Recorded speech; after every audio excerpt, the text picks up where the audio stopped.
Meghan and Harry claimed they wanted to be financially independent from their very first announcement explaining they were going to step back from the monarchy in January last year. But, Harry claimed in his bombshell interview with Oprah Winfrey that it was only after his father Prince Charles literally cut me off financially that the couple were drawn to streaming services as a new source of income. They signed a deal with Netflix last year of historic value, said to be worth $150 million, £107 million, and a subsequent contract with Spotify, estimated to be worth $25 million, £18 million. While the couple have announced their first creative activation, with Netflix, a documentary following athletes training for Harry's sporting competition the Invictus Games, they only released one 35-minute podcast for Spotify back in December.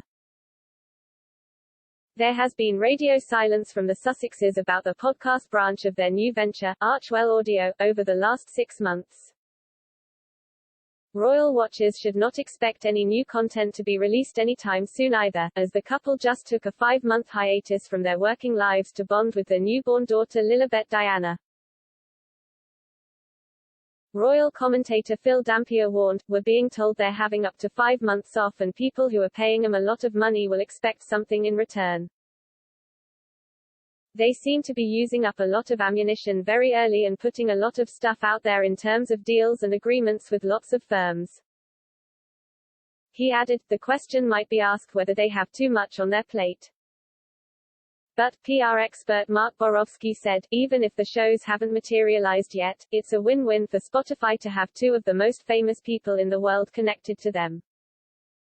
Still, he added that Harry and Meghan will be under scrutiny to deliver content, when speaking to The Sun. After all, the couple will not receive their full fee until after they have fulfilled all their obligations in their contract with Spotify, which suggests more content should be on the way. Royal commentator Angela Levin even told Talk Radio that the only episode they have released, their holiday special, was extremely boring. She said, "They don't want to pay anything, they want to get the money rolling in by doing very little in return. That has been shown up with Spotify. They were offered an £18 million contract, they did one extremely boring podcast for half an hour where people like Elton John were complaining that they could not take the private planes. They were not questioned by Meghan and Harry, they just had to send in a 5 or 10-minute clip.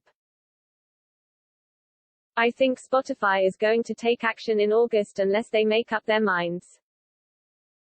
It has been pointed out that, considering they have only released one episode, the Sussexes have been paid a staggering £486,000 per minute of content for Spotify so far. Back in February, Spotify was even forced to defend its lucrative contract with the Duke and Duchess of Sussex.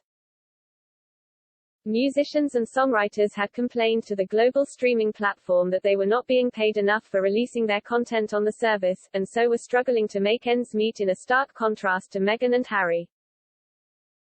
Head of Global Affairs and Chief Legal Officer for Spotify, Horacio Gutierrez, told MPs back in February that the Sussexes were regarded as box office, in terms of the talent that goes into podcasts. He compared their content to top international shows such as Game of Thrones. He continued, "Those high-production shows tend to be the tentpole that attract people into the service, and therefore benefit everyone. There is clear evidence that having podcast offerings on the service benefits music consumption, so on the whole there's a virtuous cycle that occurs." Yet, Conservative MP Steve Brine hit back and said such a lucrative deal sticks in the craw of some of the artists who are driving Uber cars right now to pay the rent.